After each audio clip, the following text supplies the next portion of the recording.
हजुर, लसो फ्याफुल्ला दर्शक नमस्कार सम्पूर्ण दर्शकवृन्दहरूमा भने म हुँ डोल्मा पाक्रिन लामा।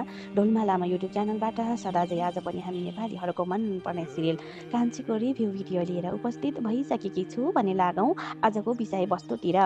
दर्शकवृन्दहरू, आज भने सुरुमै हाम्रो कान्छीजीलाई आफ्नो मित भाउजू र मित भाउजूकी दिदी दुवैजना मिलेर लुस कपाल तानेर दगला दगल पिठ मार गरेर निकै दुर्व्यवहार गरिरहनु भएको दृश्य देखाउँछ भने उताबाट एउटा गाडी सललल बगेर त्यहाँबाट विध्वंस दाइलाई निस्किनु भएको दृश्य देखाउँछ। अनि त्यतिकैमा कान्छी पनि रोएर दौडेर आफ्नो दाइको छातीमा टास्नुहुन्छ। अनि दाइले पनि एकछिन बहिनीलाई आफ्नो छातीमा टसाएर अनि आफ्नो बुढीको तर्फ र आफ्नो जेठानी दिदी आमाज्यूको तर्फ हेरेर के हुँदैछ यहाँ भनेर सोध्नुहुन्छ।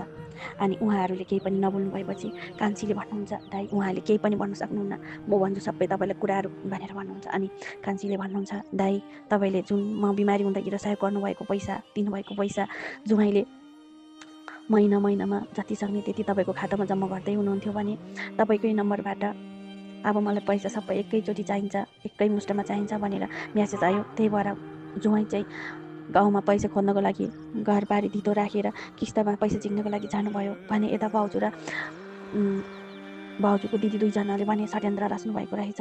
त्यो पैसा तपाईँकै फोन नम्बरबाट त्यसरी म्यासेज आएपछि हामीले केही पनि कुरा सोच्नै सकिन दाइ। अहिले हजुरको जुवाइँलाई भाउजू र भाउजूको दिदीले बेपत्ता पार्नु भएको छ। मेरो घरमा सानो बच्चा छ, घरमा छिटो आइज भन्दै रोइरहेको छ भने अहिले उहाँहरूले यस्तो गर्दैछ दाइ। तपाईँ नभएको बेलामा उनीहरूले हामीलाई धेरै यातना धेरै तनाव दिनुभएको छ। त्यही भएर के रहेछ भनेर म तपाईँलाई नै भेट्न आउँदाखेरि मलाई भाउजू र भाउजूको दिदी दुईजनाले यस्तो गर्नुभयो। घरमा सोद्धाखेरि तपाईँको बारे केही भन्नु भएन भने यता छिमेकीहरूमा सोध्दै हिँड्दाखेरि नि उहाँ दुईजनाले मलाई यहाँ ल्याएर तपाईँलाई भेटाउँछु भनेर यस्तो गर्नुभयो भनेर भन्नुहुँदाखेरि दाइले गएर आफ्नो श्रीमतीलाई चढ्याम्म गालामा चट्काइदिनु भयो। तिमीभित्र मानवता भन्ने कुरा छैन, किन यस्तो भएको? अनुहार हेर्दा यति राम्री छ, तिमी त खत्ता मान्छे रहेछ। तिमी यस्तो नराम्रो व्यवहार नराम्रो बानी भएको मान्छेलाई मैले पटक पटक माफ दिएर आफ्नो जिन्दगीमा आफ्नो जीवनसाथी बनाएर राख्दा पनि तिमीले अझै पनि आफ्नो बानी छोडेनौ है। अझै पनि यस्तै हो भने म तिमीलाई कहिले पनि माफ गर्ने छैन। तिमी मेरो जिन्दगीबाट आउट हुने छस् भनेर भन्नुहुन्छ। अनि आफ्नो आमाजू भने आफ्नो पछ्यौरी टिपेर लुसुसुस लुकेर भाग्नुहुन्छ। यता भाउजूलाई भने दाइले चढ्याम हान्नुहुन्छ। अनि फेरि कान्छीले रोक्नुहुन्छ, दाइ यसरी नपिन्नुहोस्, यस्तो नगर्नुहोस् भनेर सम्झाउनुहुन्छ आफ्नो दाइलाई। तर अहिले तपाईँको जुवाइँ हराइरहनु भएको छ, खोज्न हिँड्नुहोस् दाइ, मलाई सहयोग गर्नुहोस् भनेर त्यहाँबाट दाइसँग कान्छी भने गाउँतर्फ लाग्नुहुन्छ।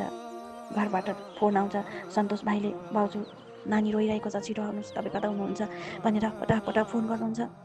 घरि फोन लाग्दैन, घरि फोन लाग्छ पनि कुरै सुन्दैन। अनि यता कान्छी एक्लै बोल्नुहुन्छ, म त गाउँमा जाँदैछु बाबु, छोरीलाई राम्रोसँग सम्हाल्नु होला, तपाईँको दाइ विभत्ता पारेको छ, मलाई तनावमा छ भन्दै रुँदै बोल्नुहुन्छ भने उता सासु आमाले तँलाई मतलब छैन है, बुढा नभए एकछिन घरमा नबस्ने, त काम नभएको आइमी रहेछ नि, यत्रो बच्चाको बालकलाई माया नलाग्ने, तैँले मेरो छोरालाई के माया गर्छस् ए भन्दै नराम्रो गालीहरू गरिरहनु भएको हुन्छ भने न कान्छीले बोलेको कुरा उता सासूले सुन्नुभएको हुन्छ, न सासूले बोल्नु भएको कुरा यता कान्छीले सुनेको हुन्छ। फोनको टावर नटिपेको कारणले अनि फोन काटेर जानुहुन्छ। सासु आमा रिसाउँदै झन् फोनै काटी कुरै जवाबै नदिकन भनेर भन्नुहुन्छ भने कान्छीले केही पनि सुनेन। के गर्ने होला दाइ भन्दै रुँदै आएको हुन्छ। अनि विध्वंस दाइले भने, हेर कान्छी, म तिमीलाई सहयोग गर्छु, साथ दिन्छु भनेर तिम्रो साथमा म आउँदै पनि तिमी यसरी बिलाउँदा गर्दै रुन्छ भने म चाहिँ जान सक्दिनँ है तिमीसँग, फेरि तिमी एक्लै जानु पर्ला नि, मैले आफ्नो बहिनीलाई जानु साथ दिँदा भनेर यसरी आइरहेको छु भनेर भन्नुहुन्छ। अनि कान्छी अलिक ठुलो हुन्छ दर्शकबिनहरू भने यता आफ्नो जेठी आमाज्यूले भने उता आफ्नो गुन्डा केटाहरूलाई फोन गरेर, हेर मैले भनेको कुरा ध्यान दिएर सुन, हाम्रो प्राणको बारे, हामीले गरेको उसको बारे सबै कान्छीले थाहा पायो र तिम्रो बेनाजुले पनि थाहा पाउनुभयो। अब यस्तो घटना घटाइदियो कि त्यो ठाउँमा ठुलो घटना घटाइदियो। अनि त्यो घटना घटाउनुको साथमा चाहिँ सागरलाई दोष लाउने गरेर आऊ, अनि तिमीलाई आफ्नो बेनाजुले माफ दिनुहुन्छ। बेनाजुलाई फेरि गोडा टेकेर नमस्कार गरी हात जोडी तिमीले माफी माग्नुपर्ने हुन्छ। अहिले पनि त्यो एकदमै ठुलो घटना घटाइदियो भनेर भन्नुहुन्छ। भने ती गुन्डाले पनि त्यस्तै योजना हेर्दै आउनुहुन्छ, खोज्दै आउँछ भने एउटा टुहुरी नानी आफ्नो आमा बित्नु भएको रहेछ र साउकिने आमाले एकदमै यातना दिइरहेको, दुःख दिइरहेको, पानी लिनु पठाउने, घरि कता पठाउने, धेरै काम गरेर दलाएर राखिरहेको ती सानो नानीलाई दाउरा टिप्न पठाउँछ र ती नानी दाउरा टिप्दै गर्दा त्यो गुन्डाले भेटाउँछ अनि मलाई बचाउनुहोस्, मलाई बाँदरसँग डर लाग्छ अङ्कल भनेर भन्दै गर्दा हुन्छ नानी म तिमीलाई बचाउँछु, तिमी पनि मैले भनेको मान्छस् भन्दा तिमीलाई के चाहियो भन्दा मलाई आमा चाहियो भन्छ बिचारी नानी। आमाको माया नपाएको थाहा छैन, बुवा कहाँ हुनुहुन्छ, सौदिने आमाले निकै दुःख दिएको हुन्छ। हजुरआमाले माया गर्नुहुने रहेछ, तर पनि हजुरआमाले माया गर्दाखेरि कान्छी आमाले फिट्टिकै मन नपरेको कारणले गर्दा ती नानीले धेरै दुःख पाएको रहेछ। अनि त्यो गुन्डाले भने दाउरा टिप्दै गरेको नानीलाई आफ्नो काँधमा च्यापेर म तिमीलाई आमा भएको ठाउँमा लान्छु नानी भन्दै लगिरहेको दृश्य देखाउँछ। छिटो छिटो दौडिन्छ। अङ्कल हामी किन दौडिएको, तपाईँले पक्कै मेरो आमा भएको ठाउँमा लानुहुन्छ नि है भनेर भन्नुहुन्छ। उता गुन्डा गुन्डिनीहरू नराम्रो नराम्रो षड्यन्त्रहरूको बारे कुरा गरिरहेको सकेको हुन्छ भने यता सागरलाई अनाकन्टार जङ्गलमा पहाडको मुनि यता पनि डाँडा उता पनि डाँडा खाल्चोमा लगेर ठुलो ढुङ्गामा बाँधेर कुटपिट गरिरहेको हुन्छ। दर्शक तिनीहरू पैसा लिऊ हाम्रो पैसा दे छिटो भन्नुहुन्छ भने सागरले तपाईँहरूले मलाई यहाँबाट छोड्नु भएको, मैले पैसा दिने, म पैसा दिने मान्छेलाई यसरी बाँधेर राखिसकेपछि मैले कसरी पैसा दिने, के को पैसा दिने भनेर सागरलाई भन्नुहुन्छ।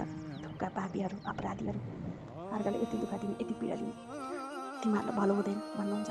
यता कान्छीकी सासु र सन्तोष भाइ सानी नानी फकाउन नसकेर वाक्का प्याक्का भइसकेको हुन्छ भने यता कान्छाको पनि फोन आउँछ, गोजीबाट फोन गर्छ, बुढीले उठाउँछ सोफियाले अनि कुरा धेरै गर्न नखोजी कान राख्न खोज्छ भने कान्छाले बल्ल बल्ल बोल्न पाएको, पहिला मैले फोन लगेर जाँदा मैले धेरै गाली खानु पर्यो, त्यही भएर अहिले फोन लाँदैन, एकछिन बोला न, म त अहिले फ्री भइसक्यो भनेर आफ्नो बुढीसँग मायाले बोल्दाखेरि सासामा अप्ठ्यारो लागेको जस्तो भएर तिमी बहिको त नि राखम भन्नुहुन्छ। अनि आमाले चाहिँ बल्ल बल्ल बोल्न पाएको पनि बोला न, मलाई तिमीलाई अप्ठ्यारो लाग्छ भने, मेरो छेउमा अप्ठ्यारो लाग्छ भने उतातिर गएर बोला, नभए म आफै जान्छु भनेर आमाले उता जानुहुन्छ।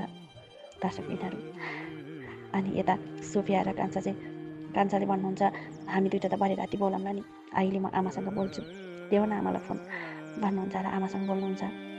दर्शक बिनाहरू यता कान्छी र विध्वंस दाइ गाउँमा पुगिसकेको हुन्छ अनि गाउँमा पुग्दै गर्दा बाटोमा के को दृश्य देखेको हुन्छ त्यो थाहा हुँदैन, तर उनीहरू दुवैजना गाडीबाट ओर्लेर खङराङ भएर ठुल्ठुला आँखा तन्काई हेर्नुभएको हुन्छ। अनि आजको एपिसोड यत्तिकैमा समाप्त हुन्छ।